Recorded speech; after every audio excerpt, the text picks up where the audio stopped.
Hi everyone, my name is Justin, aka Ghost Reader, and today I am going to do my wrap up for April. So I was very busy in April. I didn't get any videos up, unfortunately, and I didn't get to finish my TBR this time because I was really busy. But I did get a good portion of it done. So I'm going to talk about the books that I did read today. So let's get right on into it. And the first book that I read, actually completed, was The 12 Kings in Sharakhai by Bradley P. Bolu. And this was a great read. Basically, it's about a girl named Cheda. She is, she works, she doesn't work, but she is a fighter in the pits.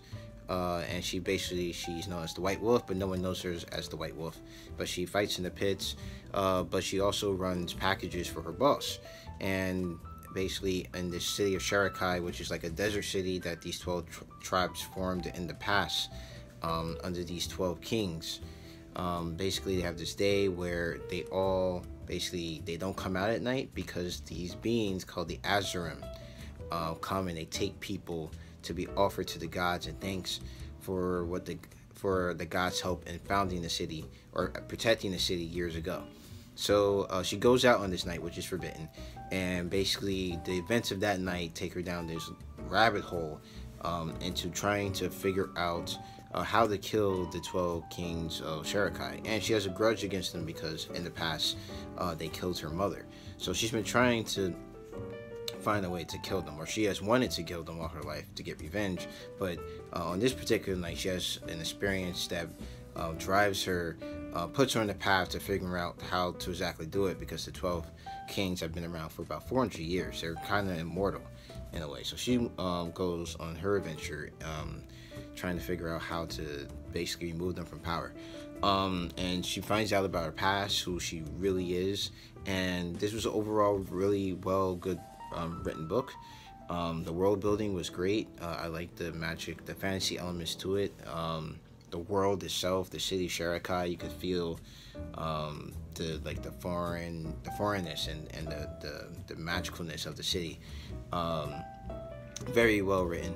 There's a part of a series. I believe there are 4 books. There's I think a prequel, a small prequel, and then 2 other books after this.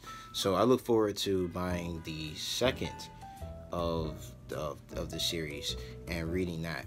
So the 12 Kings of Sharakhai, I really liked it. If you like fantasy, I think you'll like this book too. Alright, so the next book that I read was the Tragedy of Liberation, The History of the Chinese Revolution from 1945 to 1957 by Frank DeCalter. And basically, this is the second book in this series. He actually wrote this book, one on, I think the first book was on the Great Famine in China, and the third one is on the Cultural Revolution. So this one basically covers the beginning of the communist regime in China when they took power from the nationalists up to 1957, which I believe is about, I think it takes us up to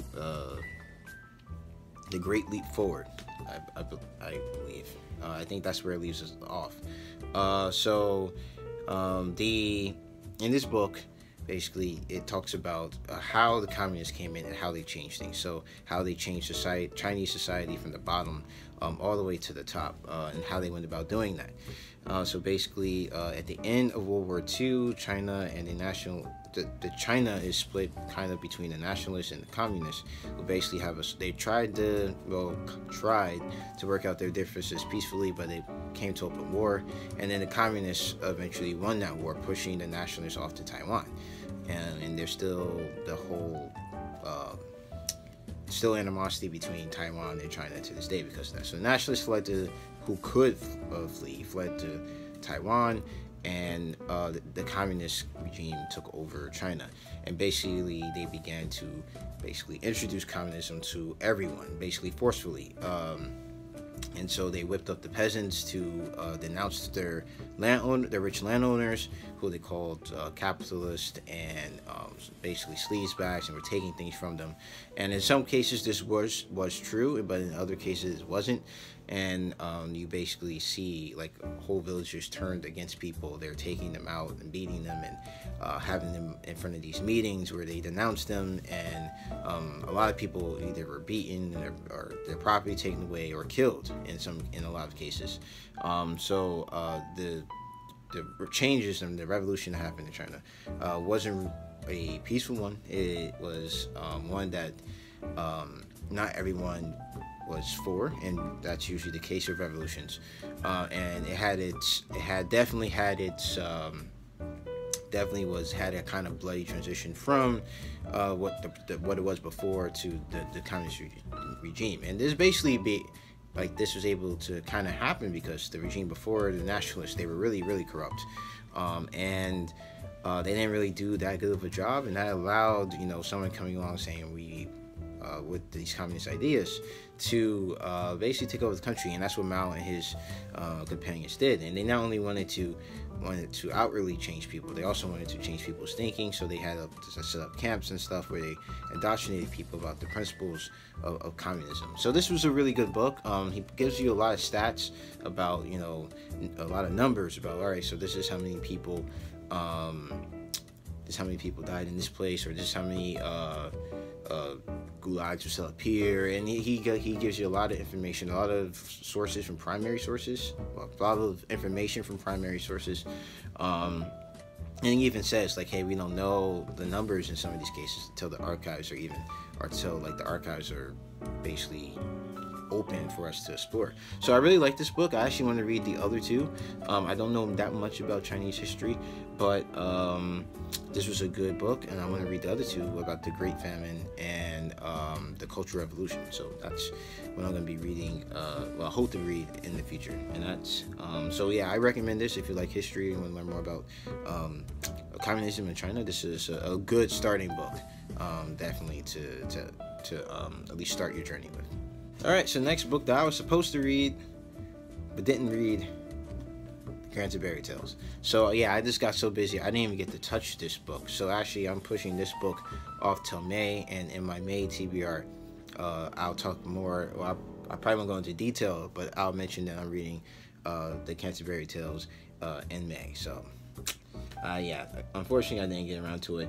Hopefully in May I get around to it, because I have a busy month in May too. So the Canterbury Tales by Geoffrey Chaucer. So next thing that I read was After Death by Scott Snyder and Jeff Lemire. So basically there are three issues. You can actually buy them collected in one hardcover volume. And basically this book is about the main character is a thief who is part of this community that has discovered a way to stop death, basically stop the aging process. And they are living in this retreat while the rest of the world has basically been ravaged by this thing. They don't know exactly what it was, but it started happening somewhere in some way off place, and basically just killed a lot of life on the planet. So in this one retreat up in, I think is in South America, they have this access to this cure, and I think it's about 4,000 of them. And they live there, and he basically he lives there with all these other people who are immortal, and they've stopped the aging process. And he goes up to this listening station to see if there's anyone still alive out there, and he hears someone out there. And so basically this story basically covers him looking back at his life, but also trying to see if he can find out what's out there, because what is life? Well, I mean, what's the meaning of life after you're basically immortal? And that's kind of what this book explores, about who you are, how does that change who you are, and how does not facing death change you. And I really like this book. It was good. It wasn't like, I can't give it like a 5 out of 5 stars, but definitely if I had to rate it, I would definitely give it like a 4 out of 5 stars. I really like Jeff Lemire. He did the art in this one. He didn't do the writing. Scott Snyder's, I've heard, is pretty good, and this was pretty good writing. So I really like this. If you like graphic novels, After Death is quite a very interesting read to read. Alright, another thing that I read that kind of was the reason why I didn't get to read the Canterbury Tales. I haven't finished reading this book either, but it's really, really good. And there's also another book that I'm going to attempt to finish in May, and that is Can You Forgive Her by Anthony Trollope. There was a read-along with Steve Donahue. He was reading this 20 chapters a week and then doing like a video about it. I wanted to do the same thing, but got so busy I couldn't. I got, I think I'm 54 chapters in. I didn't get to really read the last 2 weeks because I was in there for like the first 2 weeks, but the last 2 weeks I wasn't able to keep up. But this is a really good book. Basically, it follows this girl Alice. It actually follows a lot of different characters, but the main story is that Alice Vavasor, she is engaged to one man, John Gray, but she's having second thoughts. And here comes her ex-lover George Vavasor, who's her first cousin, and they used to be an item, but then he cheated on her and that broke off. So she's having second doubts about John Gray, and she decides to break it off. And then begins like this really interesting story about her trying to decide like really what she wants. And at the same time, there's this other girl named Lady Glencora who has kind of did the opposite of what Alice has done. When Alice was told like, hey, you should marry John Gray because he's a good match, and she's like, no.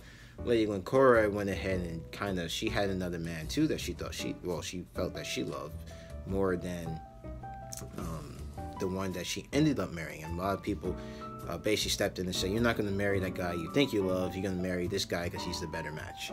And so for Lady Glencora, she's actually done what Alice couldn't do. And it's been really good so far. And it's kind of weird because Alice doesn't really, from what I get, really doesn't love George either. But yeah, I will talk more about this in a video all to itself because it was a really good book. Great, my first Anthony Trollope book, and I think that I'm going to pick up some more of his stuff when I get the chance to read it, because this is probably like the first Victorian novelist that I really, really have liked. So you'll probably see some more Anthony Trollope on this channel, definitely in the future. And last but not least, I was participating also in the readathon, and I believe this month's prompt was to read something that you had mixed thoughts on, and that was The Wicked and the Divine. If I can get it just kind of got it washing out. The Wicked and the Divine by Kieran Gillian. And my thoughts haven't changed on this book. Basically, just a quick premise. These gods basically are reborn every 90 years. They live 2 years and then they die, and basically they continue the cycle. So in this cycle, they're pop stars and they get a huge following of people. On this particular cycle, Lucifer is accused of killing a judge, and basically this girl who's drawn into this world is trying to help prove her innocence, Lucifer's innocence. So that's what this book is about. The artwork is great, the writing is good. It just didn't do it for me, but that's the only thing. So my thoughts really haven't changed on it. It's not bad, it's not great, it's okay. So that is basically what I read for the month. Oh wait, there's one more. No, actually that's true. That's what I read for the month of March, because for April, because I still haven't even started reading this yet, and this book is huge. So yeah, I'm definitely going to be reading this in the month of May, because I have till June to finish it. So that is it for me for this video. What did you guys read in April, and did you enjoy your reads?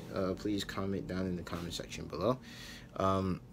If you like this video, please hit the like button. If you want to see more videos from me, please subscribe. And as always, keep reading.